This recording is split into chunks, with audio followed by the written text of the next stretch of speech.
white mosquito netting was broken out.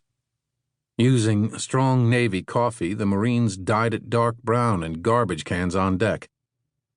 For reasons unknown, however, the netting would never reach ashore. The Marines were issued 3 days' worth of C rations, their staple food, and B rations, which were hardtack crackers. Rear Admiral Richmond Kelly Turner, a short, balding man who commanded the task force's amphibious group from his flagship, the transport Macaulay, brooded that night over British military historian Liddell Hart's warning about amphibious operations, inspired by the searing 1915 Gallipoli debacle in The Defense of Britain. A landing on a foreign coast in the face of hostile troops has always been one of the most difficult operations of war. It has now become much more difficult, indeed almost impossible, because of the vulnerable target which a convoy of transports offered to the Defender's Air Force as it approaches the shore. Operation Watchtower had been hastily improvised at the behest of Admiral Ernest J. King, the U.S. Fleet's crusty commander-in-chief. Beginning in January, King, an old sea dog so tough that he reputedly shaved with a blowtorch, had alone argued for a South Pacific counteroffensive strategy, which countered the prevailing Washington orthodoxy of Europe first. Mainstream military thinking dictated that a Pacific offensive must wait until early 1943. King won tepid support for immediate action because of his dire warnings that further Japanese conquests in the South Pacific threatened to sever the sea lanes linking Australia with the West Coast and Hawaii.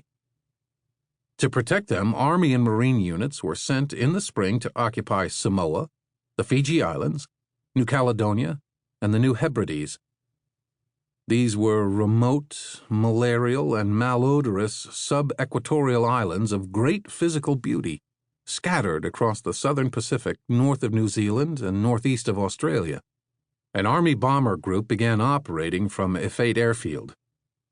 King regarded these new U.S. bases and the airfields under construction in the area as springboards for future offensive operations. Impatient to take the war to the Japanese, King sought a place to begin. The Solomon Islands archipelago is the South Pacific's largest island system, with more than 900 islands spread over 11,000 square miles. It was divided into roughly 2 parts, separated by 30-mile-wide New Georgia Sound, in American shorthand, the Slot. 300 miles below the equator and nearly 1,000 miles northwest of New Caledonia lay Guadalcanal, part of the British Solomon Islands Protectorate. Guadalcanal's nearly 15,000 inhabitants were, for the most part, native Melanesians. Until 1942, it would have been hard to imagine a place of less importance to the world's warring industrial nations.